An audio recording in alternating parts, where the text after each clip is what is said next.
Vote ప్రజాస్వామ్యానికి పట్టుగొమ్మ, bullet కంటే ballot powerful అని చాటి చెప్పేందుకు ప్రతి ఒక్కరూ ఓటు హక్కు ప్రాధాన్యత గుర్తించి ఓటు వేయాలని ఎన్నికల సంఘం వినూత్నంగా ఓటరు దినోత్సవం పేరుతో ప్రచారం నిర్వహిస్తుంది. ఓటరు దినోత్సవంపై టీశాట్ ప్రత్యేక కథనం. భారతదేశంలో ప్రతి సంవత్సరం జనవరి 25వ తేదీన జాతీయ ఓటర్ల దినోత్సవాన్ని జరుపుకుంటారు. ప్రతి సంవత్సరం ఈ రోజున ఓటు హక్కుపైన, ప్రజాస్వామ్య వ్యవస్థపైన ప్రజలకు, విద్యార్థులకు అవగాహన కలిగించే విధంగా ఎన్నికల కమిషన్ కొన్ని ప్రత్యేక కార్యక్రమాలను నిర్వహిస్తుంది.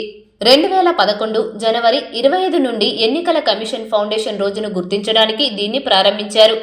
మాజీ ప్రధానమంత్రి మన్మోహన్ సింగ్ అధ్యక్షతన జరిగిన భారత కేంద్ర మంత్రి మండలి సమావేశంలో ఈ చట్టం అమలుకు ఆమోదం లభించింది. 18 సంవత్సరాల నిండిన ప్రతి ఒక్కరూ కొత్త ఓటరు నమోదు చేసుకోవాలని అవగాహన కల్పిస్తున్నారు. ఎన్నికల రికార్డులలో ఓటరుగా నమోదైనప్పటికీ కొంతమంది పోలింగ్లో పాల్గొనడానికి తక్కువగా ఆసక్తి చూపిస్తున్నారని, పోలింగ్లో పాల్గొన్న వారి సంఖ్య కూడా చాలా సందర్భాల్లో 20 నుంచి 25% తగ్గిపోతుంది. ఈ సమస్యను సమర్థవంతంగా పరిష్కరించేందుకు దేశవ్యాప్తంగా 8.5 లక్షల పోలింగ్ కేంద్రాలలో ప్రతి సంవత్సరం జనవరి 1 నాటికి 18 ఏళ్ల వయసు నిండిన అర్హత గల ఓటర్లను గుర్తించడానికి తీవ్ర ప్రయత్నాలు చేపట్టాలని భారత ఎన్నికల కమిషన్ నిర్ణయించింది. అర్హత కలిగిన ఓటర్లు సమయానికి నమోదు చేసి ప్రతి సంవత్సరం జనవరి 25న వారి ఎన్నికల ఫోటో గుర్తింపు కార్డు అందజేయాలని ఎన్నికల కమిషన్ నిర్ణయించింది. ఈ చొరవ యువతకి సాధికారత, వారి బాధ్యతలను నిర్వర్తించడానికి స్ఫూర్తినిస్తుంది. 1950లో ఉనికిలోకి వచ్చిన భారత ఎన్నికల సంఘం స్థాపన దినం జనవరి 25. యువ ఓటర్లను ఎన్నికల ప్రక్రియలో పాల్గొనేలా ప్రోత్సహించేందుకు 2011లో తొలిసారిగా ఈ దినోత్సవాన్ని జరుపుకున్నారు. ఇది ఓటు హక్కు మరియు భారతదేశ ప్రజాస్వామ్యాన్ని జరుపుకునే రోజు అని సందేహం లేదు. ముఖ్యంగా అర్హులైన ఓటర్ల నమోదును పెంచడమే ఎన్నికల సంఘం ప్రధాన లక్ష్యం.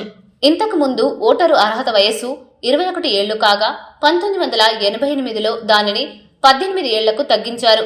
1998 నాటి 61వ సవరణ బిల్లు భారతదేశంలో ఓటరు అర్హత వయస్సును తగ్గించింది. భారతదేశం ప్రజాస్వామ్య దేశం. ప్రతి పౌరునికి ప్రాథమిక ఓటు హక్కు ఉంది. దేశానికి నాయకత్వం వహించడం, సామాన్య ప్రజల సమస్యలను పరిష్కరించడం, మార్పు తీసుకురావడం మొదలైన వాటిలో సమర్థుడని భావించే వారినే తన నాయకుడిని ఎన్నుకునే హక్కు యువతకు ఉంది. ఓటుకి ఎంత పవరుందో ప్రత్యేకంగా చెప్పనక్కర్లేదు. సామాన్యుల ఓట్లు మాత్రమే స్థానిక, ప్రాంతీయ, జాతీయ స్థాయిలలో ఎవరు అధికారాన్ని చేపట్టాలో నిర్ణయిస్తాయి. తద్వారా దేశం విధానాలు, దిశను నిర్దేశిస్తాయి. కాబట్టి ఓటింగ్కి ఎంతో ప్రాధాన్యత ఉంది. కాలానుగుణంగా జనాభా అవసరాలు, ఆకాంక్షలు మారుతున్నందున దేశ భవిష్యత్తును చక్కగా తీర్చిదిద్దడంలో యువత ఓటింగ్ మరింత ఇంపార్టెంట్గా మారింది. అందుకే యువతరం ఓటింగ్ ప్రక్రియలో పాల్గొనేలా, దేశ నిర్మాణంలో భాగస్వాములు అయ్యేలా ఎంకరేజ్ చేయాలి. అందుకే నేషనల్ ఓటర్స్ డే జరుపుకోవడం ఎంతో ముఖ్యం.